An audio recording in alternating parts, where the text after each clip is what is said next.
All right, it's 6:03 and the Conservation Commission meeting will come to order. First order of business is the approval of minutes from the August meeting. I have nothing to add. I had nothing either. I had a question under old business 7C, item paragraph 2, invasive plant subcommittee, looking to enlist city and SAU. Was that supposed to be SAU or DPW? For the school piece, it was SAU. It was, okay. Yep. Oh, okay. Regarding the cemetery, wasn't that what that, But and this is about noted invasive cemetery, not weed control, initiated by resident on Winter Street, looking to enlist city and SAU. That one probably shouldn't have been DPW then. Okay. Yep. Was it that, or was it about the potential education outreach? it could be that that sentence needs to be fleshed out. Because the SAU and city was for the education outreach regarding Yeah. invasives.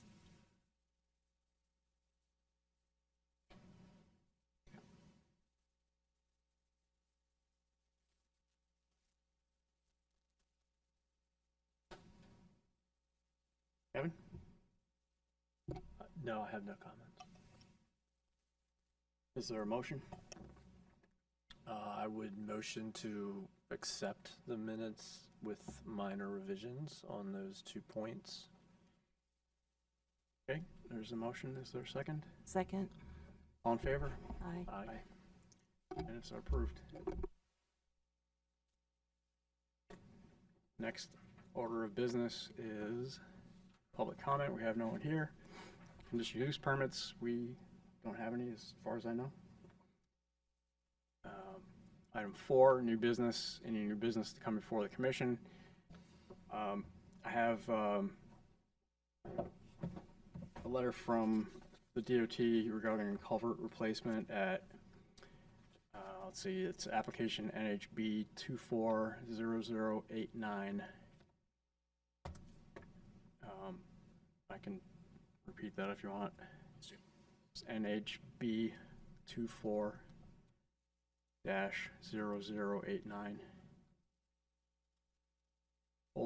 Old Rochester Road and Old Dover Road. It's a 5-foot inlet, 5-foot outlet, and then a 3-foot to 4.5-foot channel width.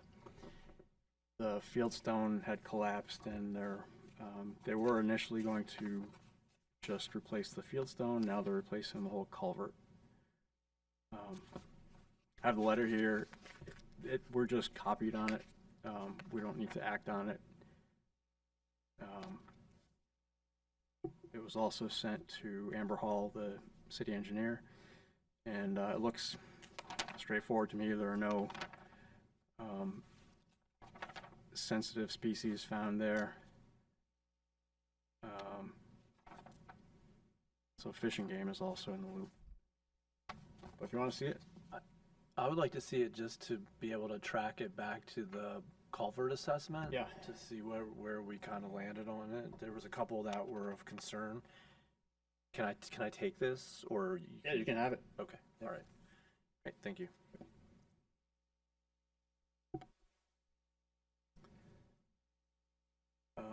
That's it for me for new business.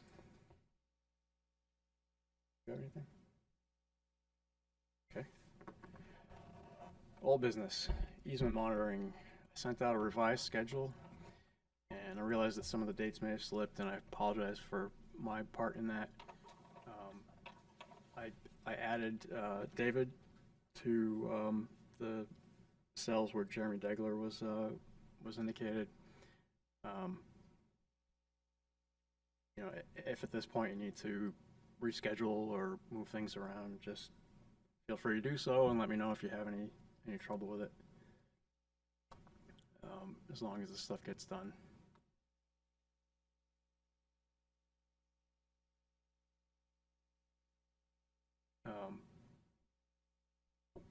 And did you guys want to summarize your last visit? Sure. Blanking on the name of the road that was on, now that I've handed you the sheet.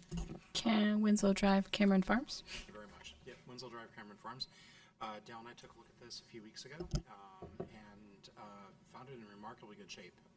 The land itself is pretty wild. Once you get into the tree line in there, it's very easy to lose your way, and we did several times. Found very little evidence of disturbance. One blowdown of size worth noting. Very little trash. What little we saw was largely just gardening debris that had been tossed at a couple of borders with homes. Also worth noting there, we did find a stream that runs through that, which was marked with substantial amphibian and fish populations in it. And the only trash we saw in that stream were a couple of smaller tires that appeared to have been washed down a while back, and were actually being utilized by some of the frogs as basking sites. So, site was in remarkably good condition. There were a couple of invasives in there. Glossy buckthorn in the middle of like a stand of scrub, either pine or spruce. I'm not sure which. I think it was more spruce, but anyway, it was in there, and then there was a little bit of multiflora rosa. Was there any bittersweet? I don't remember. I didn't see any bittersweet. Surprisingly, no bittersweet or Japanese almate on the site that we saw. Yeah. Yeah. It hasn't been disturbed then. Seemed Be slower to Yeah. colonize there. Yeah. It was very thickly wooded. It was nice to go through. And we only saw the one glossy buckthorn. Yep. It was well established, tall, but didn't seem to have colonized any further. Do you recall generally what the use stipulations are in the easement? Whether there's public access or... Don't believe there was any, Okay. No, I don't think there was. and no evidence of any trails or anything like that. Okay. We did also find, we had talked with a homeowner who had mentioned seeing deer on the site, and we actually saw evidence of that. Actually picked up a deer scapula that had been just in the woods, so there's clear evidence of deer population in there.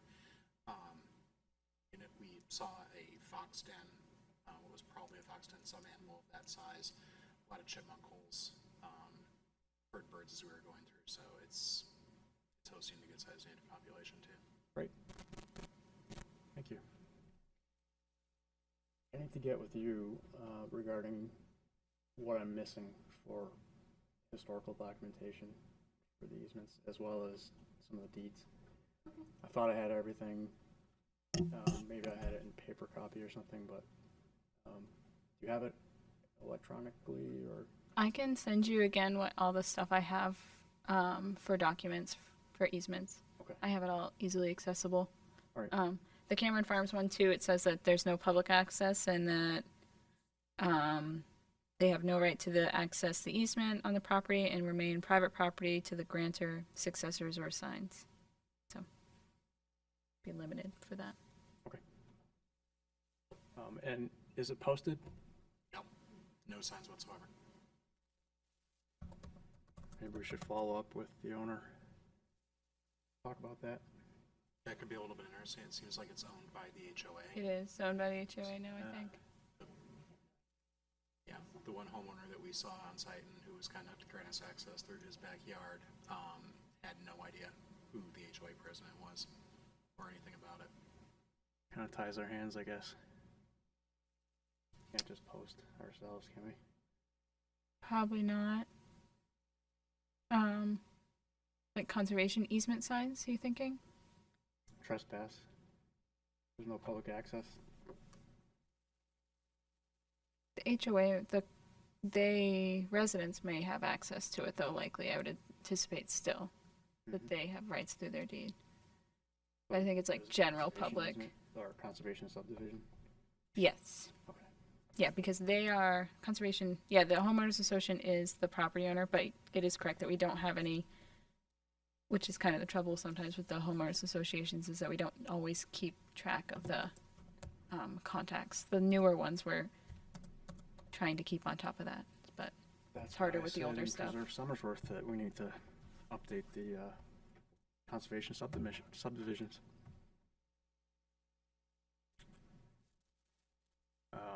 Okay. Any correspondence regarding old business? I have, I asked about a formal budget item for encampment cleanups, because we had paid, what was it 7,000 something? 3? Somewhere between 2 or 3, I think it Okay. was, yeah, for that one. I don't know if there was a, So I've magnified that in my mind. But Bob, and I'm paraphrasing, said that the intent will not be to continue to come to the conservation fund, but to tap into the general fund. Any other correspondence for old business? No, but I did have information from, Sean and I went to the Fraser Trust. Sorry, skip over that. Yeah. You want to go into that now, or? Yes, please. Okay. We went on the 31st, and there were some no trespassing signs. We were unable to reach the landowner because the information that we had access to did not have any telephone numbers. And when I looked them up and got some telephone numbers, they were all disconnected. So, and there's plenty of no trespassing signs up to the house itself, and it's different people that own it than I'm aware of. How do you know that? Because the person I knew that was there is different than the people that Dana has as the new owners. Is the house in, what town is the house in? The house is actually in Dover, Okay. but they have a ton of no trespassing Yeah, signs. it's all still the same It's property. the same people. It's all one tract. It's still, Yep. okay. Yep. Yeah, because it does Dover, Somersworth, and Rochester. Oh, it's up in the northwest corner of the city. Yeah. Yep. Let's see. We walked about 70% of the boundary. It was pretty well, it was fairly well marked as far as, like, there was the initial site, and we figured out where to walk from there, and then a couple other, all those things. There were some flags and stuff. What sort of, like, Pins. timber flag? Okay. There were pins, and then there were some, like, survey flags. Okay. And Did you happen to get GPS coordinates on those? I think Sean did. Okay. I have some, but I don't know if they're correct or not.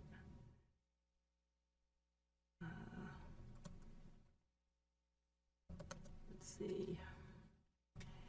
The first time that I ever went on that property, before we got the easement, you could drive from the Dover side to the Rochester side on Cook Road. You can't do that anymore. It's blocked on both ends, and and it's starting to overgrow. There are some invasives on Cook Road itself, and that was primarily bittersweet, multiflora rosa, a lot of different, well, poison ivy is not invasive unless you're allergic to it, but anyway, didn't see too much in the easement itself. There were a lot of trails, animal trails that we followed. And there were some blowdowns, but not really terribly, terribly large trees. The largest one was less than 14 inches in diameter. There was some dumping opposite 10 Cook Road, like an old LP tank, a tire, and some garden refuse. And we did see minimal trash on the site. And There was- was that new? Could you tell how long it had been there? Well, the guy has lived there for like 2 or 3 years, and the LP tank, for example, was not rusted through at this point. There wasn't a whole lot of debris on top of the tire and stuff. Unfortunately, it looks like it's in the place where a vernal pool probably is created. And then there was the lawn stuff. I didn't see any invasives in the lawn debris, but it was a lot of like gardening stuff. There, So we'll have to follow up on that. yeah, I don't know what the name is, but we can certainly look him up. I mean, about the, The vernal pool? cleaning it up. Oh, okay. We will have to contact the owner. How do we do that if we don't? Mail. I didn't get his name, but I do know that he's in Somersworth at 10 Cook Road. Okay, we can, if you can send some information along, I'll put it Yep. to direct it to Director Mears regarding that, and then we'll disseminate. Okay. And let's see, there was a lot of evidence of different types of animals, a lot of different kinds of scat. There was a bear that's been reported there by the adjacent landowner, coyotes, fox and deer. There was some wetlands with a lot of blueberry bushes around it. We did not get up to the point where the boulder with the borders of the three towns, we didn't get that far up. We somehow missed the turn, I think. So there wasn't a whole lot of bad stuff there. No trails? The only trails that we saw were probably animal trails initially, and they just have kind of keep using them, so they're large enough to walk on and stuff. There were not any easement signs and only a few no trespassing signs. Is this also a conservation subdivision? No. No, they donated or it was sold. The was- people that Martin Fraser put it into a conservation easement. Yep, it was a land trust, and it's a, and she put it into the easement. Yeah. There's a big file on it for the process of it that the city worked, I think, with it for the conserving of it. It has public limited access is permitted upon reasonable advance notice to the grantor, and it's not for general recreational purposes. Her biggest goal was looking into using it for like schools, educational purposes, things like that. That's cool.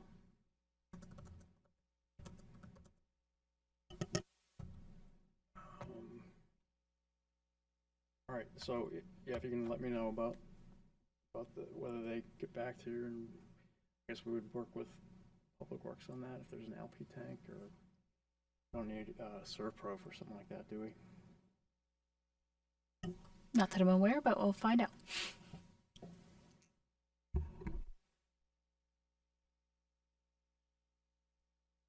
Anything else I can run you over? I'm good. Thank you. All right. Any correspondence regarding old business? Yeah, I already said that. Member items, subcommittee items, and reports. Wildlife management plan for Lily Pond parcel. That's me, and you may be surprised to hear that I haven't done anything.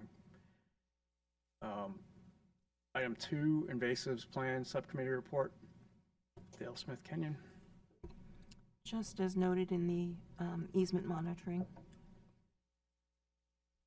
Okay, I have something on it on August 10th. I emailed Bob Belmore, Mike Babinski, yourself, and Jay Lilly at the SAU with a document that I created when I walked through the cemetery showing invasives that I found. Not all of them, but the major ones. It was a pretty extensive document nonetheless. This was at the Forest Glade Cemetery. I asked Mike and Jay whether we could, and Bob, whether we could put together a presentation for staff and board members on management of invasives. I haven't heard back about that yet, but I did meet with Mike and Woody Opino and Mark Richardson from the cemetery trustees. We walked through and I pointed out the highlights. I haven't been able to get the document to the trustees yet. I don't have their email addresses. They were interested in it. If you have them, would you be able to forward those to me? I don't have them. I may be able to get them, or at Just least, one, maybe? yeah. My loop in is through Public Works to go to Okay. them is typically how I think we'd reach out to them if we needed to. They would definitely have the communications for them. Okay. So, if you're interested, I can show you the document. I can't email it out because it's huge, but the invasives have quite a foothold, more than a foothold there. It's quite far along, especially the bittersweet and the glossy buckthorn. The bittersweet is engulfing a lot of structures and trees. It's it and some glossy buckthorn and honeysuckle are tipping over headstones. There are some large dead trees from strangulation on the periphery. A lot of the trees within the cemetery are doomed within the next 2 or 3 years, I would say. There's way more there than something that, you know, a volunteer group could tackle in a day or a weekend. It's something that would require, I think, herbicide application, repeated application, and a management plan. Mike says that there's no budget for it, even for maintaining the existing trees in the cemetery. So I would think the city is looking at, you know, the monetary equivalent of hundreds of thousands of dollars to lose the trees that are under threat there. So there was primarily bittersweet and secondarily glossy buckthorn and the honeysuckle.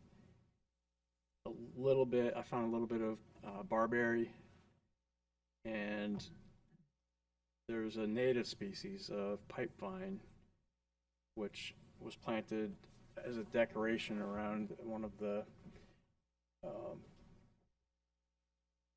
cupolas, if I don't know the right word for it, that covers one of the wells, the old wells.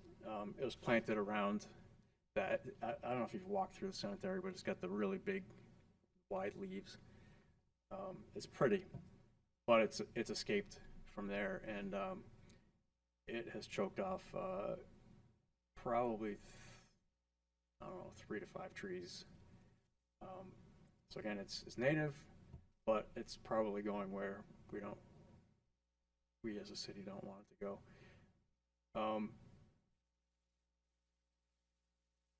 My advice to the trustees was to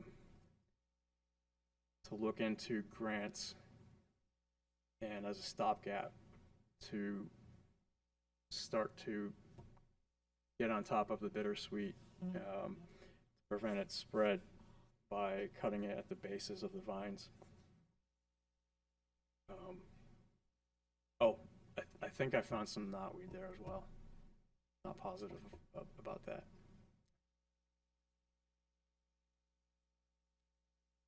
So it's kind of a open-ended item that we should follow up on somehow. Does it make sense to try to get people out there to cut around the trees at least? If you have seen threatened, trees that are threatened, Yeah, I think you could look at it you have to look at it from a triage perspective. I'm willing to go and do that, and Yeah, I would go.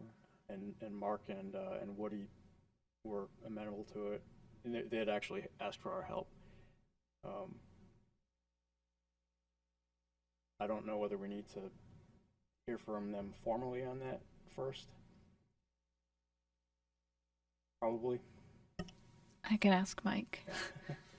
Just so that you guys don't get yourselves in trouble for Yeah. cutting invasive. I don't know how much. I can check in with him. But there's some really nice trees in there. And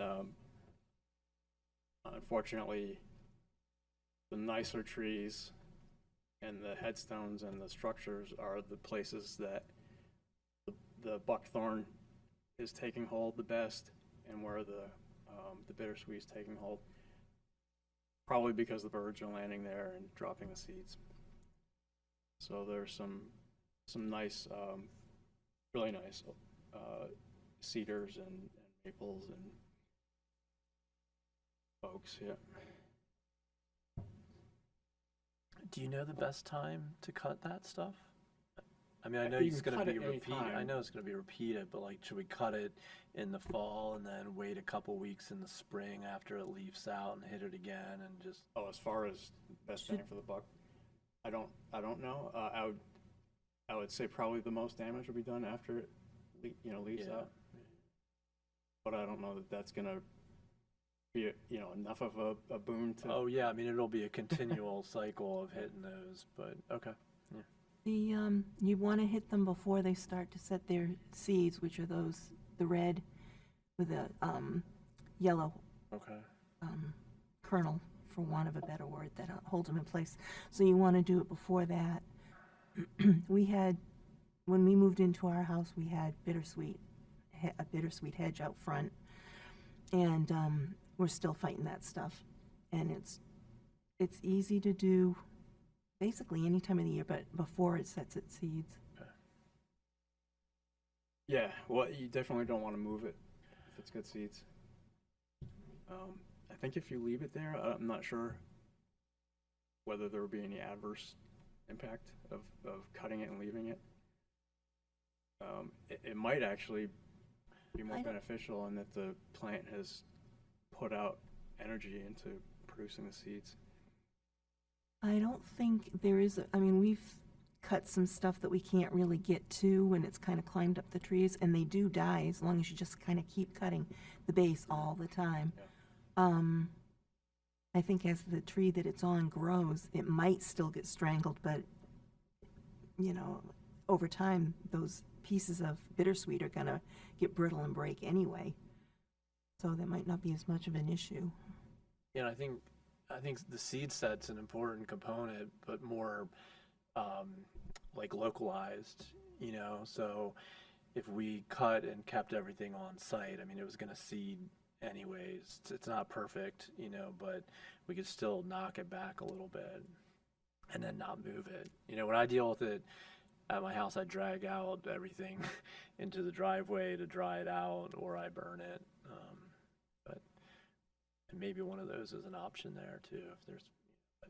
But even just clipping, like you're saying, clipping it to release it will help the trees, I think. Yeah, I think the first priority would be, like you said, to protect the high value structures and plants, and then the next step would be to attack these large reservoirs of invasives that are, continuing to provide seeds to the birds. So maybe we try to do something in the fall. I mean, this, by November or whatever, and then again revisit the site in May or something. Yeah, if we get sign off from the trustees. Right. All right. Well, I'm in. Thanks for helping talk that through.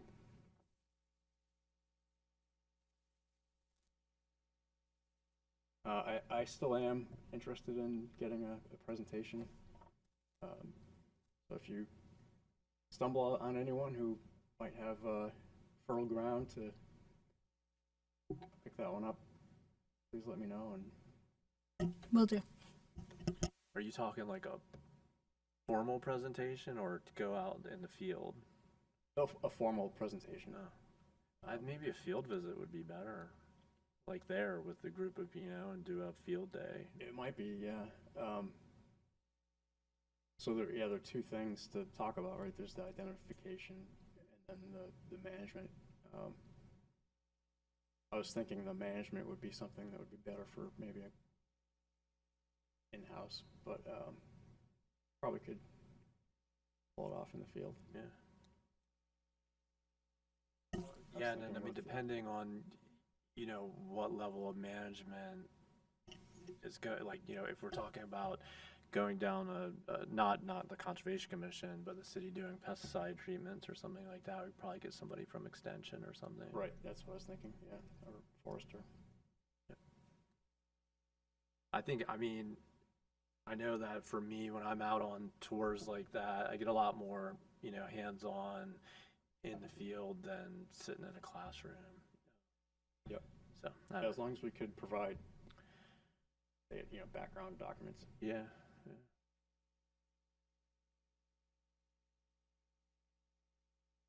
All right. Anything else on invasives? Exploration on formal conservation of Malley Farm City Parcel, Kevin and me. Last was that we had received a draft easement from U.S. Fish and Wildlife. I haven't read it yet. Apologize. No, there's not a lot to report really. The Fish and Wildlife Service, I can't remember if I talked about this last time, but the Fish and Wildlife Service has sent a notice or request to the city to allow the assessment to go forward. And I think Dana said that she knows that's been signed by the city, and we assume it's been returned to Fish and Wildlife Service now. So the assessment, I guess, can take up to a year to do. So, but there's a new method they may be piloting that may speed that up. But I've spoken to other people about assessments like this. They weren't necessarily conservation easements, but going through that same portal or whatever. And I guess this is typical to be a year or so. So then, the next steps after that would be, I think, if the city was comfortable with the appraisal, then we would come to an agreement with Fish and Wildlife Service at that time. So we're still quite a ways out, it seems like. And you reminded me that Fish and Wildlife would foot the bill for the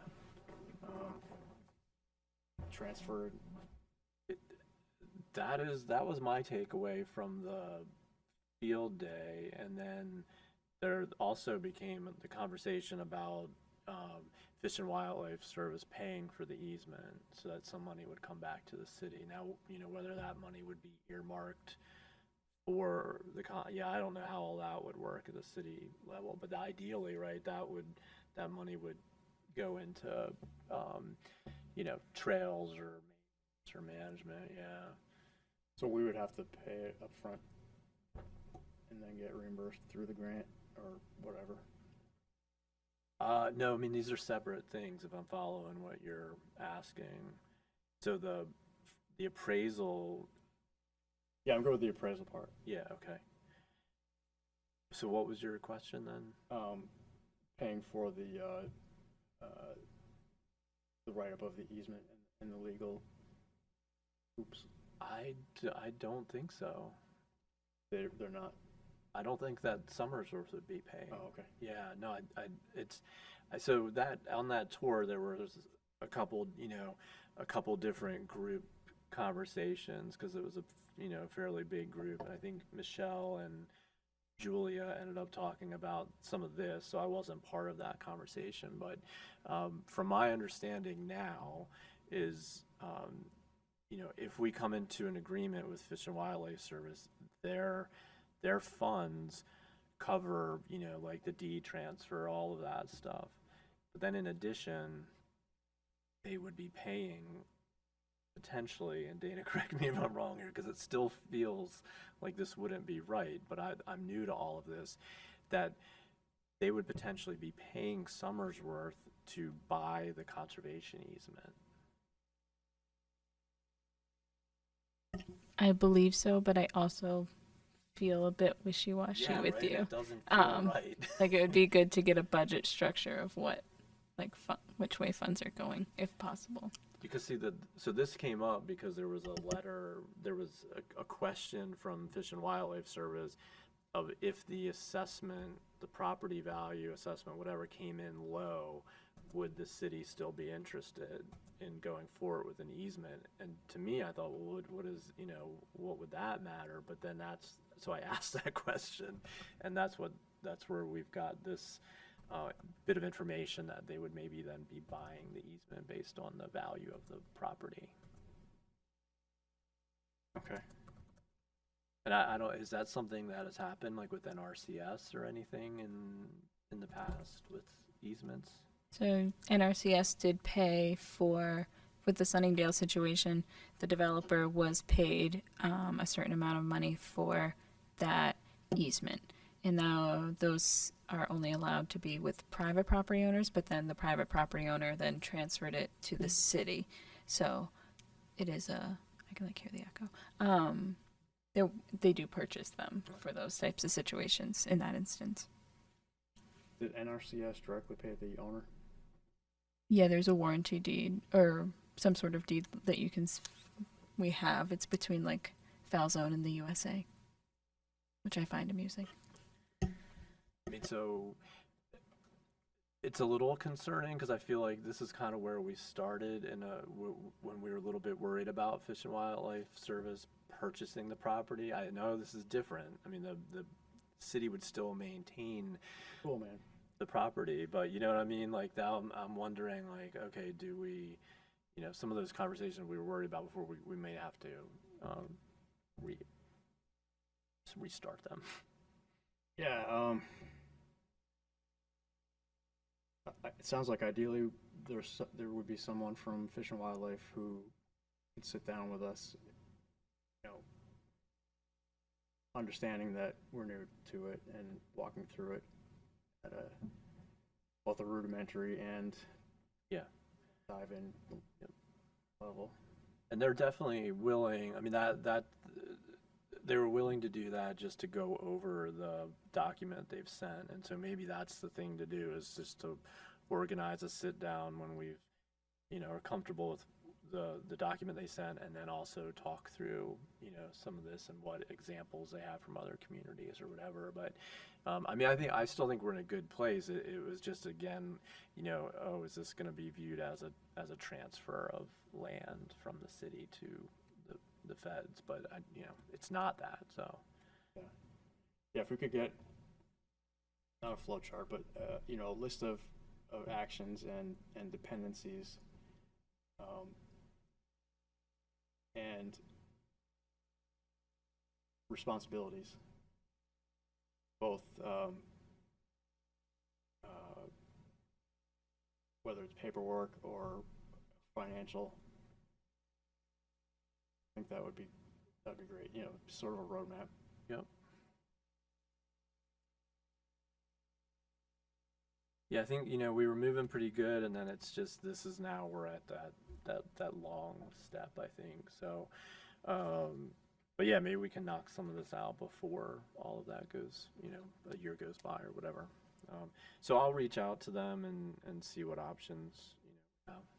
Yeah, because I understand your concern. We don't want to get sidelined by something. Yeah. We hadn't anticipated. Yep.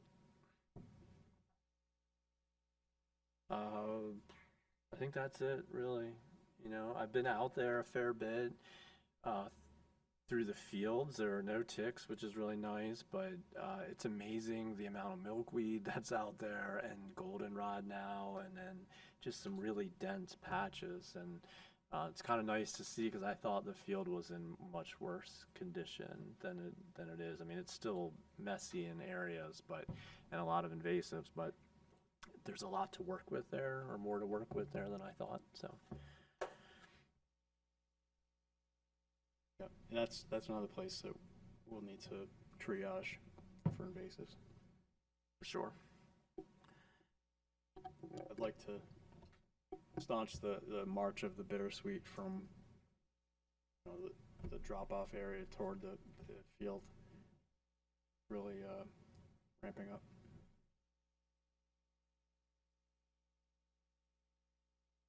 All right, city tree GPS inventory report. Doug Breyer is not here, which brings us to any other old business that may come before the commission. Got our handbooks. Thank you.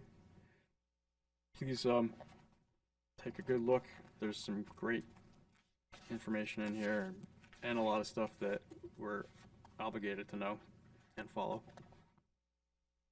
And the RSAs have changed since my last copy of this, and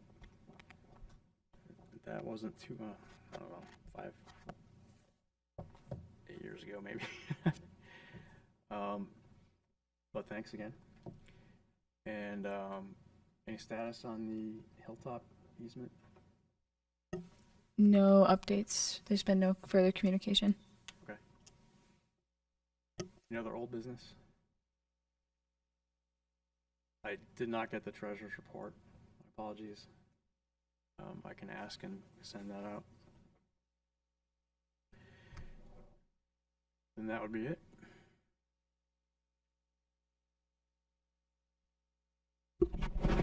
I make a motion to adjourn. Second it.